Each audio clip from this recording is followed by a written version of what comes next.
अस्सलाम नाजरीन hot she programme में भली कार मैं तव्हांजी मेज़बान सबीन मेमण।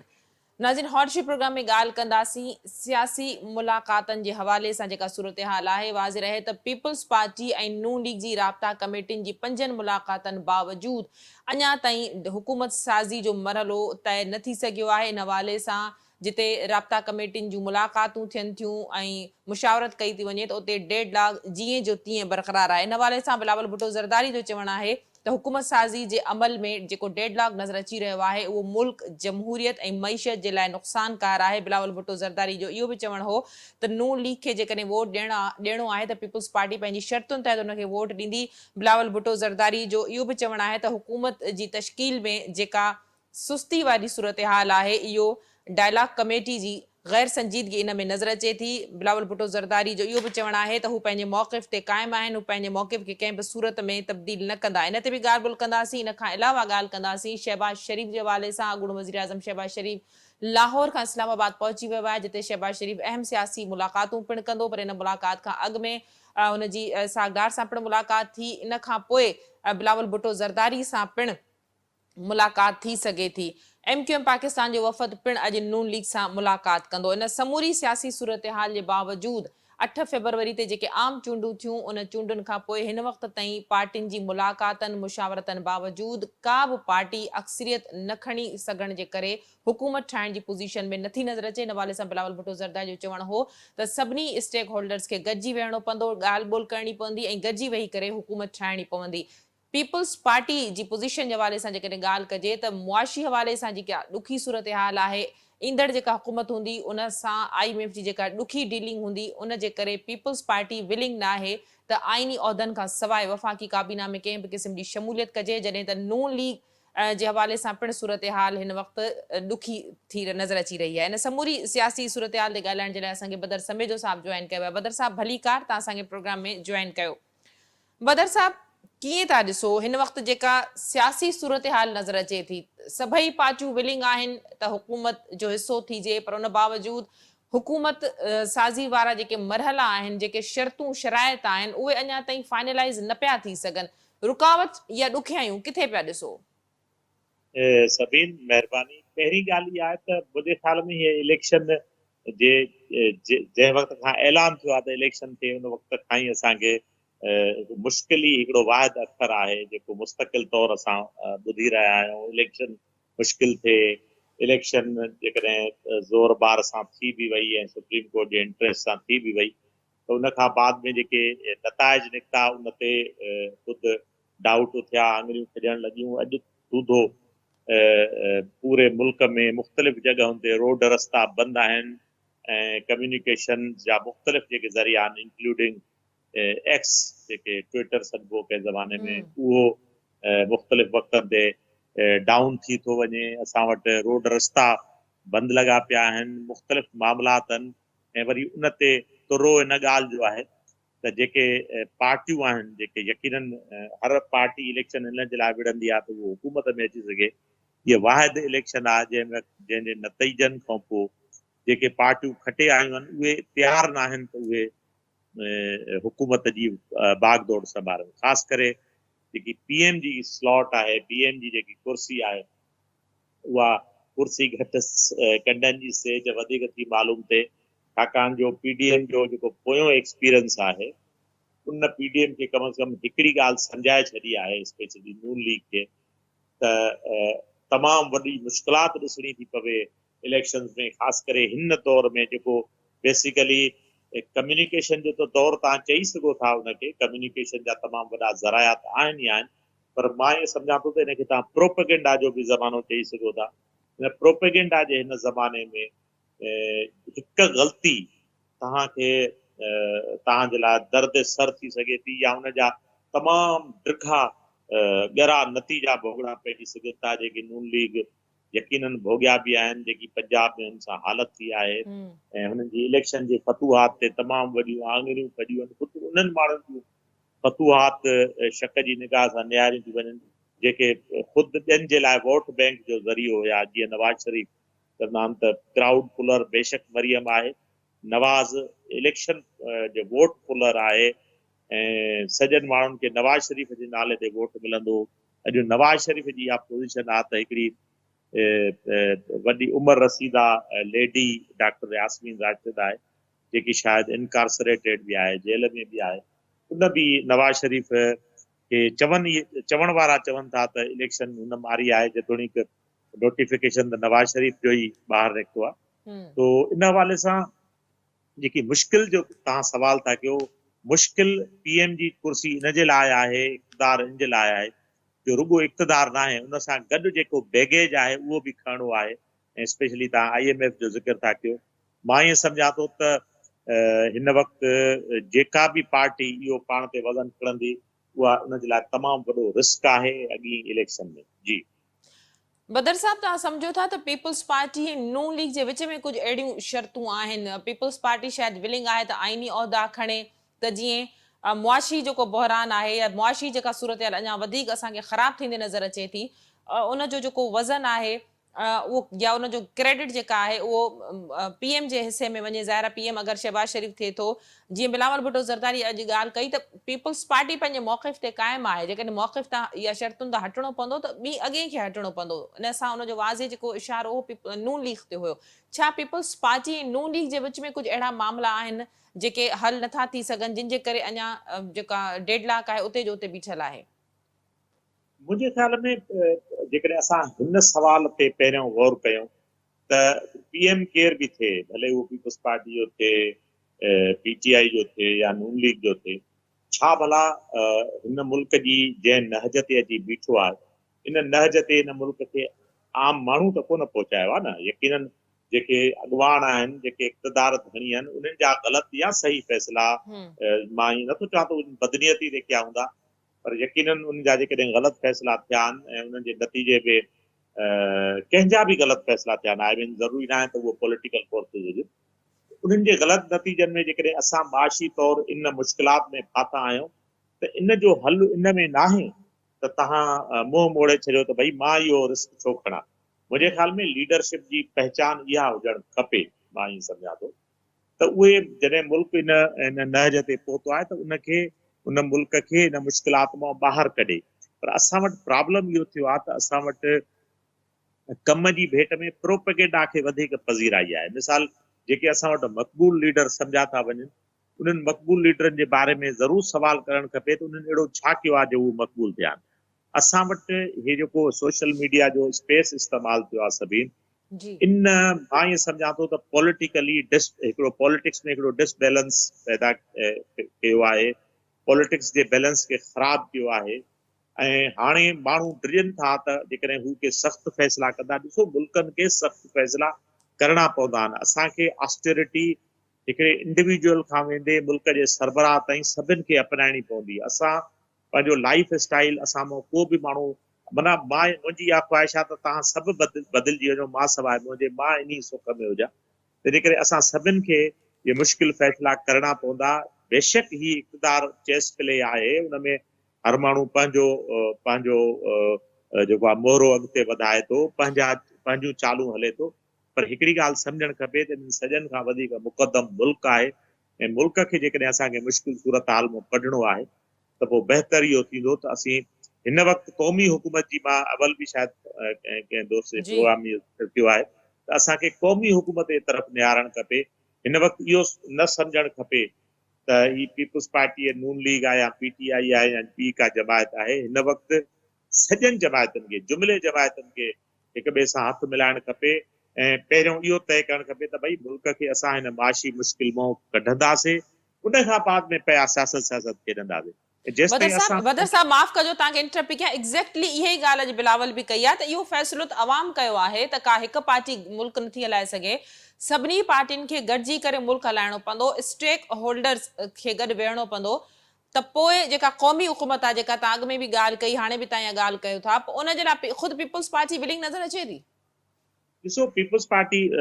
मां इहा सॼी प्रेस कॉन्फ्रेंस न ॿुधी आहे जंहिंजो तव्हां ज़िक्र कयो। बाक़ी जेकॾहिं पीपल्स पार्टी इन तरह जी ॻाल्हि कई आहे त मुंहिंजे ख़्याल में तव्हांखे इहो बि यादि हूंदो, जेकॾहिं आसिफ अली ज़रदारी जा कुझु इंटरव्यू तव्हां रिकॉल कयो इलेक्शन खां पहिरियों, त हुन चयो त मूंखे का बि हिकु पार्टी इक़्तिदार में ईंदड़ नज़र नथी अचे, असांखे गॾिजी हिन मुल्क खे संभालणो पवंदो। हुन 12 हिन क़िस्म जो पंहिंजे इंटरव्यूज़ में ज़िक्र कयो हो। मां ईअं सम्झां थो त this is high time to think beyond party politics, त भई ही PTI आहे ऐं नून लीग आहे ऐं पीपुल्स पार्टी आहे या ॿियूं जमायतूं आहिनि। हिन वक़्तु मुल्क सबसे पहले पाकिस्तान, सभ खां पहिरियों पाकिस्तान खे मुश्किल मां कढण लाइ हिन सॼनि खे गॾिजणु खपे, क़ौमी हुकूमत ठाहिणु खपे। ऐं ही बाक़ाइदे अची टेलीविज़न ते इहो ऐलान कनि त भई अॼु खां 2 सालनि ताईं, वधीक असां नथा चऊं, 2 सालनि ताईं असां मां को बि हिक ॿिए जे ख़िलाफ़ हिक ॿिए जी जंग न छिकींदो ऐं असां सभिनि खे गॾिजी अहिड़ा फ़ैसिला करणा पवंदा जंहिं ते असां सभु मुतफ़िक़ हूंदासीं, अवाम खे बि असां एतमाद में वठंदासीं त जीअं असां जेको ॾिसो, जेकॾहिं असां टारींदा रहंदासीं त बिजली जो बहरान ख़तमु न थींदो। सभिनि जॾहिं गर्मियूं ईंदियूं असां सभु अज़ाब में हूंदासीं। असां जेकॾहिं टारींदा रहंदासीं त इन्फ्लेशन जो मामिलो ख़तमु न थींदो। असां सभु सम्झूं था, असां भले टीवियुनि ते ज़रूरु ॻाल्हाईंदा हुजूं, पर असां पोइ हिकिड़ा जॉन एलिया चवानी त इहे जेके सॼा राति जो शेर चवनि था, सभु काम पे जाएंगे। असां सभिनि खे सुभाणे पंहिंजी घरनि में हिकिड़ी नॉर्मल लाइफ बि त गुज़ारणी आहे न। असांजा पंहिंजूं फैमिलीज़ बि हूंदियूं जंहिंजूं ज़रूरतूं बि हूंदियूं। भले उहो शाहरुख खान भले स्क्रीन ते नचे ॻाए, पर उनखे अंडा बि खपनि, उनखे ब्रेड बि खपे, उनखे मंझंदि जी मानी ऐं राति जी मानी बि खपे, ॿारड़ा बि उनजा स्कूल वेंदा, दवाऊं बि उनखे खपनि। हे असां जेके सभु हीरो था थिया वतऊं, मिसाल ट्विटर मुंहिंजे हथ में आहे, फेसबुक मुंहिंजे हथ में आहे, पोइ सही फलाणो लीडर ईअं आहे, माना मां सिर्फ़ु पंहिंजे उन लफ़्ज़ जे मज़े वठण लाइ केॾो वॾो नुक़सानु करे रहियो आहे।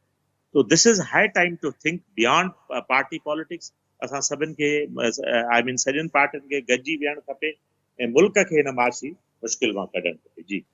बदर साहब, आख़िरी सवाल तव्हां खां। बिलावल भुट्टो जी जीअं तव्हां चओ था प्रेस कॉन्फ्रेंस तव्हां न ॾिठी, पर बिलावल भुट्टो ज़रदारी खां कंहिं सहाफ़ी सवाल कयो जंहिं ते बिलावल पारां नाराज़गी जो इज़हार कयो वियो त भई सबूत आहिनि त उहे ॾेखारिया वञनि, सबूतनि तहत सवाल कया वञनि। बिलावल भुट्टो ज़रदारी खां सवाल कयो वियो त उन्हनि जी एस्टेब्लिशमेंट सां मुलाक़ात थी आहे, जंहिं ते बिलावल भुट्टो ज़रदारी इहा ॻाल्हि कई त जेकॾहिं मुलाक़ात थी आहे त सबूत ॾियो, ऐं जेकॾहिं मुलाक़ात थी बि आहे त उन मुलाक़ात में छा पंहिंजी ॻाल्हि कई हूंदी या मुल्क जमहूरियत या आइन जी बालादस्ती जी ॻाल्हि कई हूंदी? छा चवंदव? मुंहिंजे ख़्याल में इहो तमामु मौज़ू जवाबु आहे। इहो ई मां सवेर अर्ज़ु कयो तव्हांखे त असां वटि जेको इहो एटीट्यूड थियो आहे, त मां फ़क़ति इहा शइ निहारियां त सभिनि किथे ग़लती थी करे त मां उनखे उते हिट करिणो आहे। मुंहिंजी नियत इहा न आहे त मां तव्हांजी इस्लाह करणु थो चाहियां, मुंहिंजी इहा नियत न आहे त मामला बहितर थियनि। मुंहिंजी नियत इहा आहे त तव्हांखे मूंखे ग़लति साबित करिणो आहे। असां वटि इहो जेको कुझु सालनि खां हिकिड़ी जेकी म्यूचुअल ॼुंडापट जी पॉलिटिक्स शुरू थी आहे, या रुॻी सियासी माण्हू तव्हां प्रोग्रामनि में निहारियो त सियासी माण्हू हिक ॿिए खे लाइव प्रोग्रामनि में धक था हणनि, या जेकॾहिं ही ॻाल्हाइनि था त हिक ॿिए ते तेश थो अची वञे। इहो जेको मिज़ाज आहे, इहो पोयनि ॾींहंनि में मूं हिकिड़ो को प्रोग्राम ॾिठो पियो, हुन में हिकिड़े कंहिं ॾिसो वलीद इक़बाल, अलामा इक़बाल जो जेकॾहिं पोटो हुजे, असां लाइ त हिकिड़ो मशल राह इक़बाल त हिकिड़ो मशल राह आहे हिन मुल्क लाइ। उहो जेकी पढ़े पियो ईमेल, साईं उसमें जाती उमरा के कज़ा कोन्हे और आसिफ ज़रदारी के फर्ज़, मतिलबु अहिड़ी हिकिड़ी ॿोली जेकी बाज़ारी क़िस्म जी ॿोली हुजे, छा असां एक्सपेक्ट कयूं हिक ॿिए मां? त हाणे असांजो कमु इहो बचियो आहे त सिर्फ़ु जेकॾहिं बिलावल भुट्टो वारो ॾे त उन ते पंहिंजो तंज़ कयूं, या PTI जो बानी ॾे, या नून लीग वारा। इहो जेको तरीक़ेकार आहे, इहो एटीट्यूड आहे, कम अज़ कम असां जेकॾहिं ख़तमु नथा करे सघूं, एॾा आदतां मजबूर, जंहिंखे हबीब जालिब चवंदो, जेकॾहिं असां एॾा आदतनि मां मजबूर आहियूं त कम अज़ कम असांखे तइयो करणु खपे त 2 सालनि ताईं भई असां इहे जेके फूफा कुटनी जेकी एटीट्यूड अपनायो आहे, कम अज़ कम 2 सालनि ताईं असां सस्पेंड कयूं त जीअं मुल्क जी बहितरी थी सघे। वॾी महिरबानी बदर समेजो साहब, तव्हां पंहिंजो मौक़िफ़ ॾियण लाइ असांखे प्रोग्राम में जॉइन कयो। नाज़रीन, बदर समेजो साहब जी गुफ़्तगू तव्हां ॿुधी। यकीनन मुल्क खे हिन वक़्तु सियासी बेयकीनी मां कढण जे लाइ सभिनी सियासी पार्टियुनि खे गॾिजी करे पंहिंजो किरदारु अदा करणो पवंदो त जीअं मुल्क, जमहूरियत ऐं आइन खे कंहिं वॾे नुक़सान खां बचाए सघिजे। प्रोग्राम जे सिलसिले खे जारी रखंदासीं। वक़्तु थियो आहे मुख़्तसिर वक़फ़े जो, वठूं था वक़्फ़ो।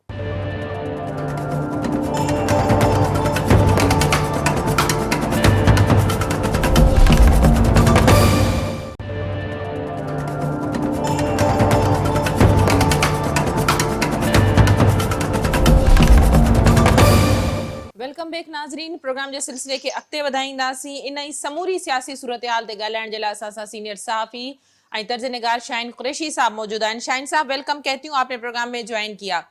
شاہین صاحب کیا کہیے گا اس وقت جو سیاسی صورتحال ہے، بے یقینی والی صورتحال ہے، جس کا ذکر آج بلاول بھٹو زرداری نے بھی کیا، جو ڈیڈ لاک برقرار ہے،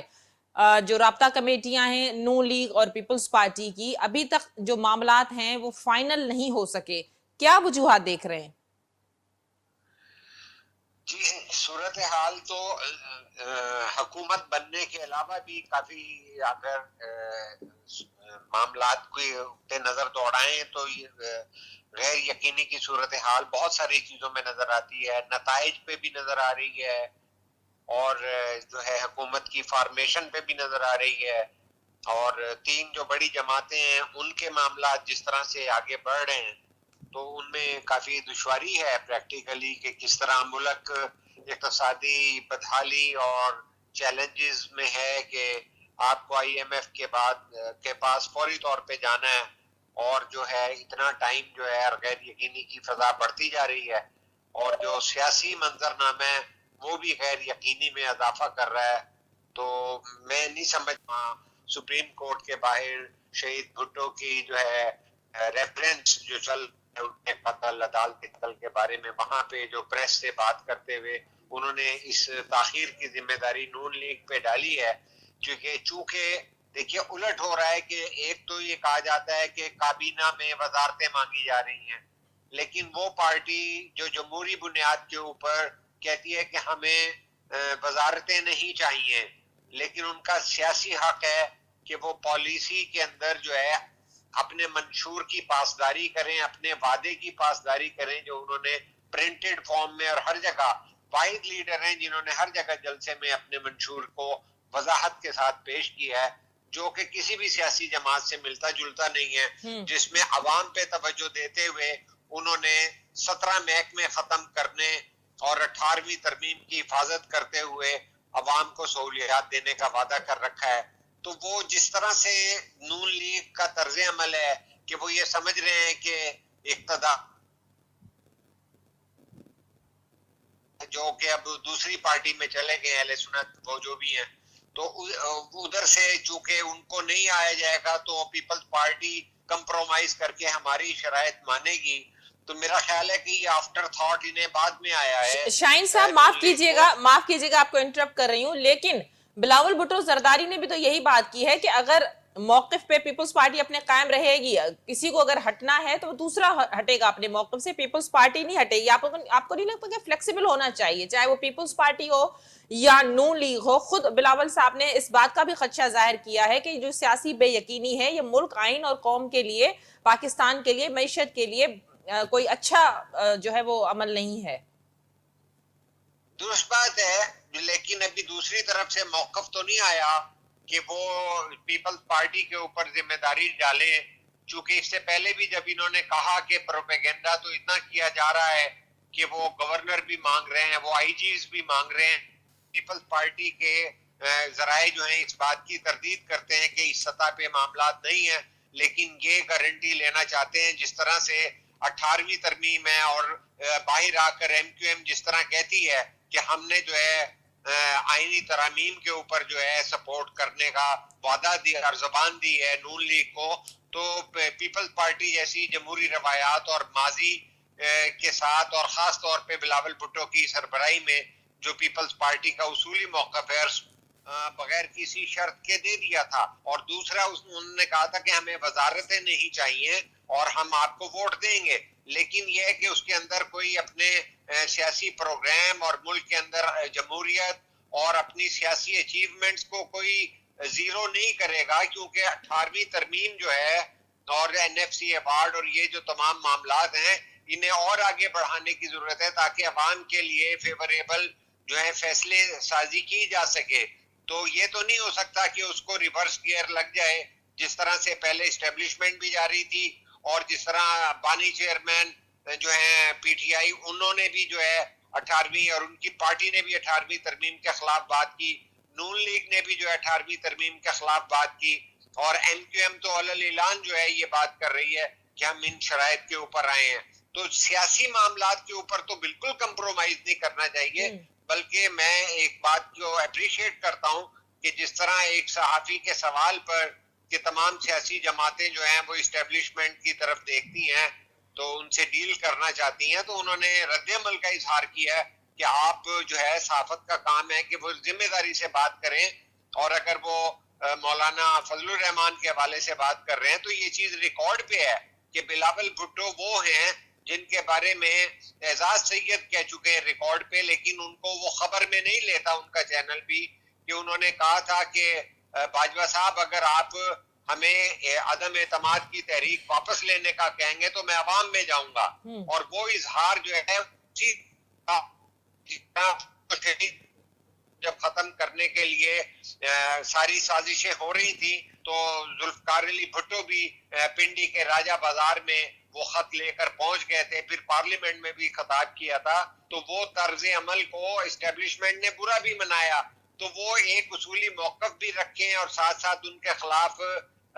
جو ہے پروپیگنڈا مہم بھی ہو، تو انہوں نے صحیح رد عمل کا اظہار کیا، کیونکہ یہ ایک بات طے ہے کہ اس کے اندر بلاول بھٹو نے جنرل باجوہ کو جو ہے سخت جواب دیا تھا کہ اگر آپ ہمیں یہ ڈکٹیٹ کریں گے تو ہمارے پاس عوام کے پاس جانے کے علاوہ کوئی چارہ نہیں ہوگا۔ تو میں یہ سمجھتا ہوں کہ اپنے سیاسی فلسفے کی حفاظت کرنا اتنا ہی ضروری ہے جتنا ملک کے مفادات کو دیکھنا، اقتصادی جو ہے بدحالی کو حل کرنے کے لیے آگے بڑھنا۔ تو میں یہ سمجھتا ہوں کہ یہ ساروں کو مل جل کے کرنا چاہیے، لیکن ابھی چونکہ نون لیگ کی جانب سے کوئی ایسا وہ نہیں آتا، اور نون لیگ بالکل ریورس میں بیان دے دیتی ہے کہ جبکہ گزشتہ جلسے میں بھی جو ہے بلاول بھٹو نے یہ کہا تھا اور آج بھی یہ کہا کہ وہ جو ہے حکومت میں کسی طور نہیں جائیں گے، اور یہی جو ہے قمر زمان کائرہ صاحب نے کہا، جبکہ اتوار کے روز جو ہے خواجہ آصف نے اعلان کر دیا کہ نہیں وہ رضامند ہیں،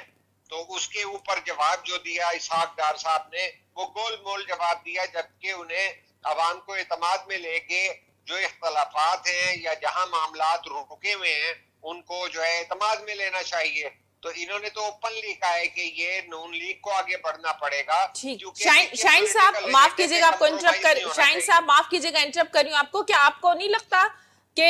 دونوں جو جماعتیں ہیں، پیپلز پارٹی تو آلریڈی کہہ چکی ہے کہ وہ ٹریزری بینچز پہ بیٹھے گی، نون لیگ کو سپورٹ کرے گی، ووٹ دے گی نون لیگ کو وزارت عظمیٰ کے لیے، لیکن کیا اب یہ صورتحال ہے، ظاہر آگے آئی ایم ایف کے ساتھ معاملات ہیں، تو کیا وزارت عظمیٰ کی کرسی کے لیے اب نون لیگ بھی ولنگ نہیں نظر آ رہی؟ نہیں نون لیگ ولنگ نظر آ رہی ہے، وہ چونکہ میڈیا کے اندر زیادہ جو ہیں ریلائی کرتے ہیں، تو ورنہ ولنگ تو وہ نظر آ رہے ہیں، ولنگ نہیں ہے تو ان کا کام ہے وہ کہہ دیں کہ بھئی ہمارے سے زیادہ ووٹ جو ہیں پی ٹی آئی والوں کے ہیں، ان کو دعوت دیں، کھلے دل سے دعوت دیں۔ تو جب وہ خود 50 سیٹوں کے اعلان پر ہی یک طرفہ اکثریت کا اعلان نواز شریف صاحب کر چکے ہیں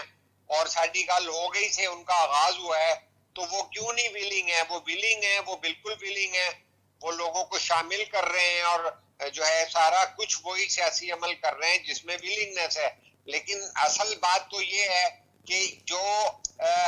تجربہ انہوں نے کہتے ہیں پیپلز پارٹی والے کہ ہمیں 16 ماہ میں ہوا، آپ ایک چیز کو نظر انداز نہیں کر سکتے کہ جب آخری بجٹ پیش ہو رہا تھا تو وہاں پر جو سیلاب زدگان کے لیے فنڈز کے وعدے تھے وہ جو ہے مرکزی حکومت پیسے نہیں دے رہی تھی، تو بار بار جو ہے بلاول جو ہے اسحاق ڈار صاحب سے اور شہباز شریف سے بات کرتے رہے، بالآخر انہیں جب یہ کہنا پڑا کہ پھر بجٹ تو آپ اسمبلی سے ہی پاس کروائیں گے، تو اس کے بعد بڑا معمولی سا چنک جو ہے دیا گیا۔ اس کے بعد بھی اگر آپ غور کریں تو تمام صوبوں میں ترقیاتی کام ہوتے رہے، لیکن جو نگران سیٹ اپ آیا جو کہ شہباز شریف نے اور راجہ ریاض نے بنایا تھا، اس میں سندھ کے اندر سیلاب زدگان کے مکانات جو بننے کا کام تھا وہ بھی پس پش ڈال دیا گیا۔ تو وہ اس بنیاد پر وہ یہ کہتے ہیں کہ ہمیں 16 مہینے کے تجربات ہوئے۔ دیکھیے جب آپ ایک اتحادی ہوں اور آپ کو بجٹ میں ووٹ نہ دینے کی دھمکی دینے کے بعد معمولی سے جو ہے بجٹ ملے، تو اس کا مطلب یہ ہے کہ آپ سمودلی نہیں چل رہے ہیں۔ اور دوسری بات، آپ ایک تاریخی طور پر اسٹیبلشڈ ہے کہ جب آپ اپنے اتحادی کے خلاف اس کی بیس میں سندھ میں جی ڈی اے سے مل کے، فضل الرحمان سے مل کے، خود مل کے، ایم کیو ایم سے مل کے سب سے بڑا الائنس بنا کے اور کہتے ہیں کہ سندھ میں ہم جو ہے پیپلز پارٹی کو شکست سے دوچار کریں گے، تو کیا پیپلز پارٹی کا حق نہیں ہے کہ وہ اپنے سیاسی جو ہے انٹرسٹ کو لک آفٹر کرے اور تمام معاملات پہ نظر رکھے؟ کیا ایسا نہیں؟ کیا ٹھیک جو ہے اس طرح کے دیے خواجہ سعد رفیق نے اور دیگر لوگوں نے، تو کیا الائنس جو ہے ان کا جو ہے پی ٹی آئی کے خلاف بننا چاہیے تھا کہ پیپلز پارٹی کے خلاف بننا چاہیے تھا؟ تو اگر ان کا جمہوری حق تھا کہ انہوں نے پیپلز پارٹی کے خلاف الائنس بنا کر الیکشن لڑا، تو بلاول بھٹو کا بھی حق ہے کہ وہ اپنے سیاسی مفادات کا کو لک آفٹر کریں. بالکل فیکچوئل بات ہے. ٹھیک ایگزیکٹ. شاہین صاحب آخری سوال آپ سے. اس وقت صورتحال جو معاملات ہیں، ظاہر ہے شہباز شریف آج بھی ہمیں بڑے ایکٹیو نظر آتے ہیں، سیاسی ملاقاتیں اور بلاول بھٹو زرداری سے ملاقات، ادھر ایم کیو ایم کے وفد کی نون لیگ سے ملاقات. تجزیہ کیا کرتے ہیں آپ؟ کوئی قومی حکومت جو ہے وہ پی ڈی ایم کے ترس کی نظر آتی ہے، جس کا تذکرہ آج بھی بلاول نے کہا کہ کسی ایک جماعت کو عوام نے مینڈیٹ نہیں دیا، عوام نے اپنا فیصلہ دے دیا کہ ایک جماعت نہیں ملک چلا سکتی، ساروں کو مل کر بیٹھنا ہوگا، ساروں اسٹیک ہولڈرز کو. تو کیا کوئی جو ہے وہ پی ڈی ایم کی طرز کی جو ہے قومی حکومت آپ کو بنتے ہوئے دکھائی دے رہی ہے؟ یہ ڈیڈ لاک کب ختم ہو سکتا ہے؟ دیکھیے پی ڈی ایم کی تو اس وقت شکل تھی جب جو اسمبلی توڑ کر جو ہے بانی چیئرمین جو ہے پی ٹی آئی باہر نکل گئے تھے، لیکن آج جب وہ جیل میں ہیں اور ان کی پارٹی نے سب سے زیادہ جو ہے سیٹیں لی ہیں، تو میں یہ سمجھتا ہوں کہ پیپلز پارٹی کا یہ موقف درست ہے. بلکہ انہوں نے تو ان کو آفر بھی کی تھی حکومت بنانے کی، لیکن کیا کیا جائے کہ جب عمران خان خود ہی انکار کر دے. آپ جو ہیں کوئی بھی اگر اس سوسائٹی کو آگے بڑھانا ہے تو ریکنسیلیشن کرنی پڑے گی. انہوں نے ٹروتھ کمیشن کا انتخابی جو ہے مہم میں اعلان کیا تھا. انہوں نے سیاسی کارکنوں کی رہائی کا کہ اگر میں جیت گیا تو آنے کے فوراً بعد سیاسی کارکنوں کی رہائی کا اعلان کریں گے، ٹروتھ کمیشن بنائیں گے اور معاملات کو آگے لے کر جائیں گے اور نفرت کی اور تقسیم کی سیاست کو ختم کریں گے. جبکہ ہم یہ سمجھتے ہیں کہ وہ جو اسٹیبلشمنٹ کا کہ جس ایجنڈے کی جانب بہت جھکاؤ ماضی میں بھی رہا ہے شہباز شریف کا اور اب بھی نظر آ رہا ہے، اور وہ اسی لیے ان کی چوائس ہیں. اگرچہ عوام نے انہیں نمبر 1 پہ وہ مینڈیٹ نہیں دیا، تو آپ یہ دیکھیے کہ جو لوگ ڈرائی کلین ہو کر پی ٹی آئی سے آ گئے اور استحکام پارٹی بنی، تو نون لیگ نے ان کے ساتھ ہاتھ ملایا کہ جو پی ٹی آئی کے مائنڈ سے لوگ اسٹیبلشمنٹ کے اشارے. پیپلز پارٹی کا بھی اختلاف یہ تھا کہ اس کے اندر کوئی مداخلت کاری نہیں ہونی چاہیے، اور اسی طرح جس طرح جو ہے پی ٹی آئی پارلیمنٹیرین جو ہے خیبر پختونخوا میں بنائی گئی تھی، وہ بھی مداخلت نہیں ہونی چاہیے تھی. لوگ اپنے سیاسی راستے کا تعین خود آزادی سے کرتے. تو میں یہ سمجھتا ہوں کہ یہ جو پرو اسٹیبلشمنٹ پالیسی لے کر چلے ہیں شہباز شریف، اور جس میں وہ کہتے تھے کہ سپہ سالار کا ویژن میں ایس آئی ایف سی میں لے کے چلاؤں، تو میں سمجھتا ہوں کہ ایس آئی ایف سی کی کامیابی ملک کے اندر اقتصادی جو ہے ریہیبلیٹیشن اور اقتصادی بحالی کا جو ایجنڈا ہے، ملک کے اندر سیاسی ٹیمپریچر کو کم کرنے کا جو ایجنڈا ہے، اس کے اندر ریکنسیلیشن کرنا بہت ضروری ہے. ٹھیک، بہت شکریہ شاہین قریشی صاحب، آپ نے اپنا موقف دینے کے لیے پروگرام میں جوائن کیا. ناظرین، سینئر صحافی طرز نگار شاہین قریشی جی گفتگو تعامدی. یقیناً ہن وقت ملک جنہیں بے یقینی جو شکار ہے، جکا سیاسی صورتحال ہے، ایندڑ وقت معاشی حوالے سے پن تمام ڈکھیو ثابت تھی سکے تو ان لائے سبنی سیاسی پارٹین کے گڈجی وہی ان رگو ان ڈیڈ لاک کے ختم کرنے کی ضرورت ہے، بلکہ جمہوریت جی بقا اور بحالی کے لائے کو گڈیل اڑو فیصلو کرنے کی ضرورت ہے جو ملک اور قوم کے مفاد میں ہوجے. اجو کے پروگرام جو وقت پڑے پنجی پجانی تے پہتو. ایندڑ پروگرام تے نیندا اجازت. اللہ واہی.